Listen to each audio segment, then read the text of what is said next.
Assalamualaikum warahmatullahi wabarakatuh. Hai viewers, perkenalkan nama aku Rizka Safira dan aku dari jurusan Ekonomi Syariah di Kampus Madani UIN Siska Riau. Dan kali ini aku pengen ngebahas tentang Islam di Asia Tenggara, tepatnya di 5 negara yang ada di Asia Tenggara. Tujuan dari pembuatan video ini adalah untuk memenuhi tugas pada mata kuliah Sejarah Islam di Asia Tenggara. Pada penasaran nggak aku pengen bahas negara apa aja? Yuk simak sampai habis dan jangan di skip ya. Have a nice watching!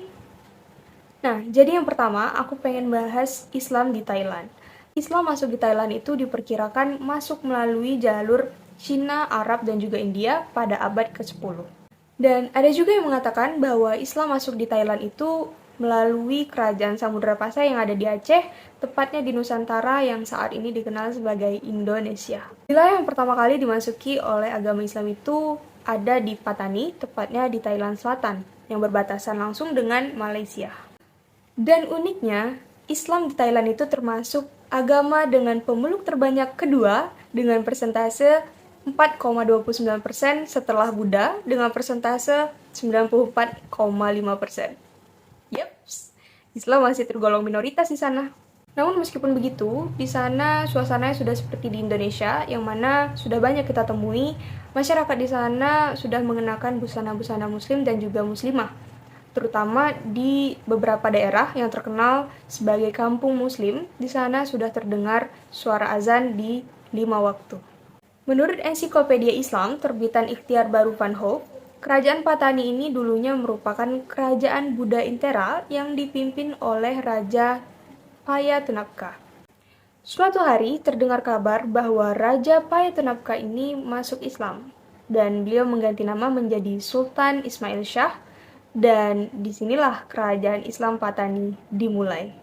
Jadi, puncak kejayaan dari kerajaan Patani ini ada pada masa pemerintahan Ratu Hijau pada tahun 1586 sampai 1616, di mana Ratu Hijau ini dia menjalin kerjasama dengan kerajaan Siam, dan pada masa inilah perdagangan itu terkenal sangat maju dan bahkan bisa mengeluarkan mata uang sendiri. Setelah meninggalnya Ratu Hijau, beliau digantikan oleh adiknya yang bernama Ratu Biru. Dan begitu pula seterusnya, setelah Ratu Biru meninggal, ia pun digantikan oleh adiknya yang bernama Ratu Ungu. Setelah pemerintahan berpindah tangan di bawah kepemimpinan Ratu Ungu, disinilah mulai terjadinya beberapa konflik. Di bawah kepemimpinan Ratu Ungu inilah mulainya terjadi beberapa konflik, yang salah satunya dimulai karena Ratu Ungu mengganti gelar Pracau yang diadaptasi oleh kerajaan Siam menjadi Paduka Shah Alam.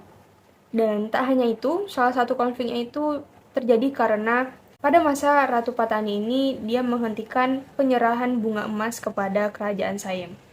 Nah, sedikit info, jadi pada masa-masa kepemimpinan sebelumnya, mereka selalu mengirimi kerajaan Siam itu bunga emas setiap 3 tahun sekali. Dan bunga emas ini disimbolkan sebagai hubungan baik dan juga pertemanan.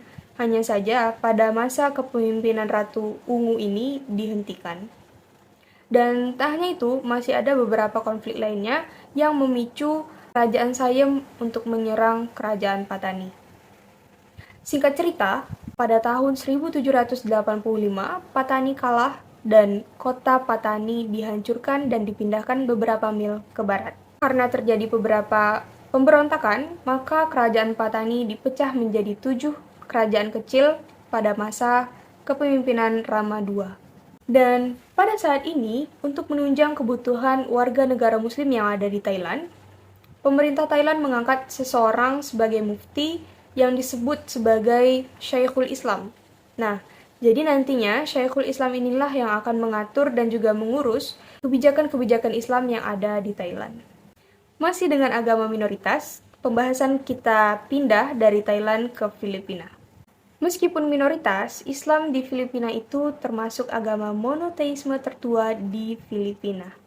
For your information, monoteisme itu merupakan kepercayaan yang mempercayai bahwa Tuhan itu hanya satu. Menurut jurnal Islamika, pada tahun 2008, Islam sampai di Filipina itu antara abad ke-12 sampai ke-13. Dan argumen ini diperkuat dengan ditemukannya batu nisan makam agama Islam di Kepulauan Sulu. Menurut catatan sejarah, salah satu orang yang pertama kali membawa ajaran Islam itu adalah Tuan Masyaika. Jadi, Tuan Masyaika ini pertama kali datang ke wilayah Kepulauan Sulu, di mana pada masa itu dipimpin oleh Raja Sipat. Dan kondisi masyarakat pada masa itu sedang menganut kepercayaan animisme.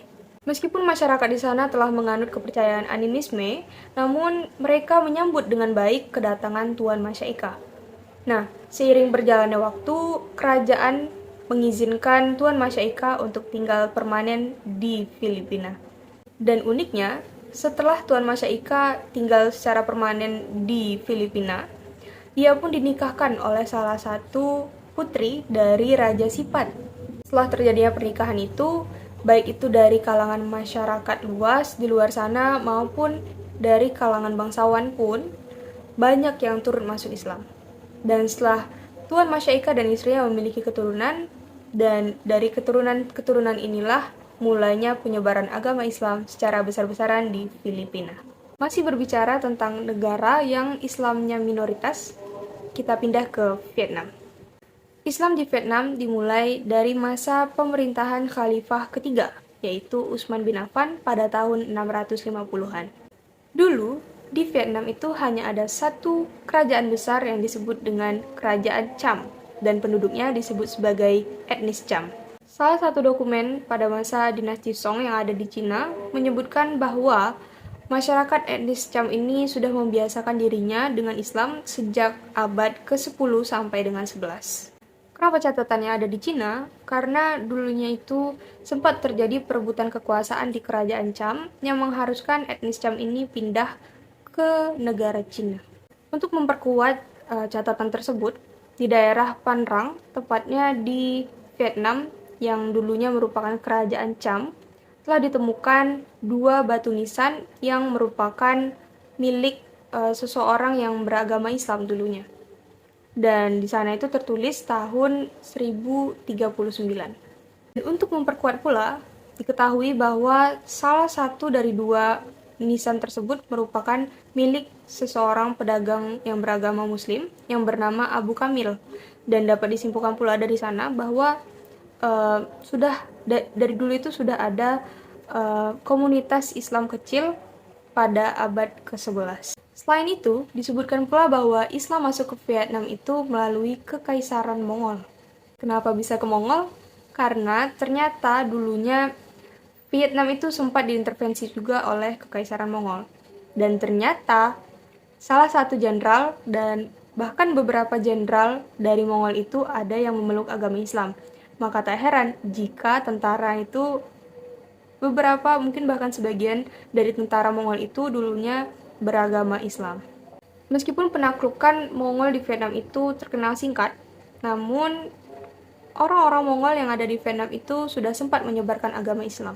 Hingga tiba di suatu masa, orang-orang etnis Cham ini mulai memegang peranan penting di kerajaan Cham. Dan pada abad ke-17, mayoritas etnis Cham ini mulai beragama Muslim. Nah, kayaknya Islam menjadi minoritas di 3 negara ini udah cukup ya.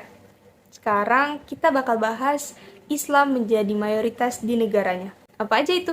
Yang pertama, yuk kita bahas Islam di Brunei Darussalam.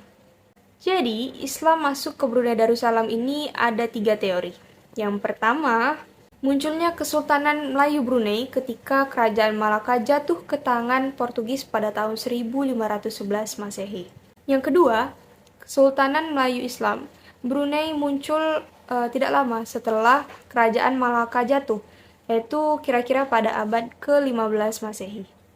Dan yang ketiga, Kesultanan Melayu Islam Brunei ini muncul pada tahun 1371 Masehi, yaitu sebelum Kerajaan Islam Malaka muncul.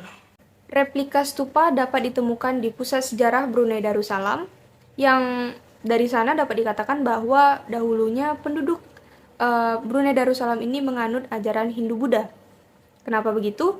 Karena dahulu para musafir Hindu-Buddha ini ketika mereka mendatangi suatu daerah, mereka akan membangun stupa yang menjadi simbol bahwa mereka sudah pernah ke sana dan menyebarkan agama Hindu-Buddha.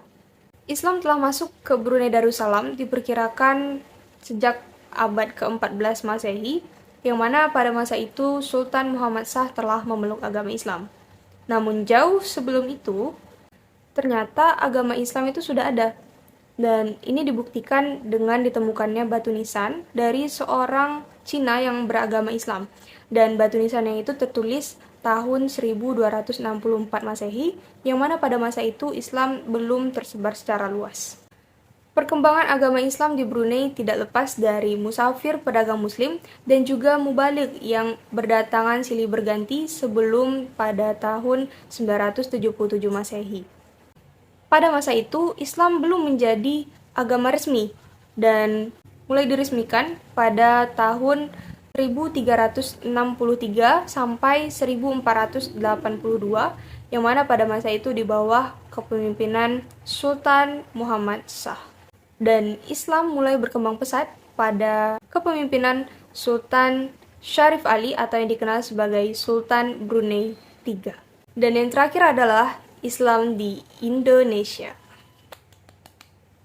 Nah, jadi Islam masuk di Indonesia ini tidak jauh berbeda dari Islam masuk di negara-negara yang ada di Asia Tenggara lainnya, yang mana Islam juga masuk ke Indonesia ini melalui pendidikan, perdagangan, pernikahan, kemudian kesenian, dan juga politik. Nah, maksud dari Islam masuk ini melalui kesenian, yang mana nantinya para pedagang Arab ini membawakan kesenian dengan unsur-unsur Islami, kemudian dengan politik, yang mana nantinya para pedagang Arab ini mempengaruhi raja-rajanya yang akan berpengaruh kepada masyarakatnya. Karena pada masa itu, masyarakat ini sangat percaya kepada raja-raja yang memimpin, sehingga apa yang dianut oleh raja ini akan diikuti pula oleh masyarakatnya. Kemudian melalui pendidikan, di mana pada masa dahulu itu, Arab ini peradabannya lebih maju daripada Indonesia, yang membuat pendidikan yang ada di Arab itu lebih tinggi daripada di Indonesia pada masa itu.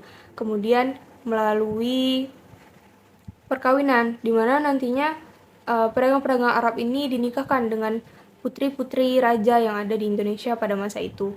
Dan yang terakhir itu melalui perdagangan, yang mana sudah jelas ya, bangsa-bangsa Arab itu datang ke Indonesia itu untuk berdagang pada awal mulanya. Sampailah mereka sambil berdagang dan juga sambil menyebarkan agama Islam. Nah, jadi di Indonesia ini masuknya Islam itu juga terdapat beberapa teori. Yang pertama itu ada teori Gujarat ataupun teori India, kemudian teori Arab, teori Cina, dan juga teori Persia. Nah, teori yang pertama ini ada dari teori Gujarat ataupun teori India yang dicetus oleh Gerardus Willebrordus Johannes Drewes dan dikembangkan oleh Snow Hogronje dan juga teman-temannya. Yang mana teori ini mengatakan bahwa Islam masuk ke Nusantara ini melalui pedagang muslim India yang datang pada abad ke-13. Dan hal ini dibuktikan dengan adanya makam Malikus Saleh dan juga makam Maulana Malik Ibrahim. Yang kedua yaitu teori Arab, yang biasa disebut juga sebagai teori Islam, yang mana mengatakan bahwa Islam masuk ke Nusantara itu langsung melalui pada masa kekhalifahan. Hal ini juga didukung oleh Jacob Cornelis van Leur, atau dia merupakan seseorang penulis Eropa pada masa kolonial yang tinggal di Indonesia, dan juga didukung oleh Buya Hamka dan juga Abdul Malik Karim.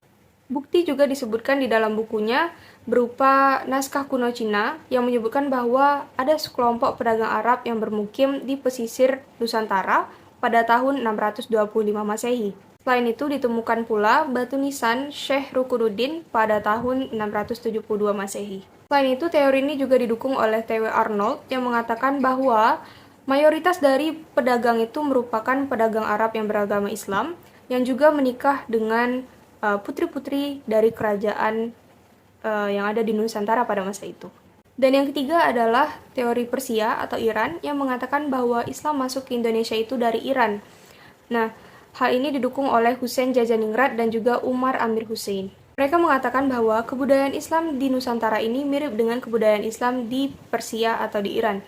Nah, Hanya saja bedanya, masyarakat di Iran ini menganut aliran Syiah, sedangkan di Indonesia adalah Sunni. Dan yang terakhir adalah teori Cina, yang mengatakan Islam masuk ke Nusantara ini melalui negara Cina. Islam di Nusantara itu diyakini masuk bersamaan dengan migrasi orang-orang Muslim Cina yang ke Asia Tenggara pada masa itu sekitar abad ke-8 sampai 9 Masehi.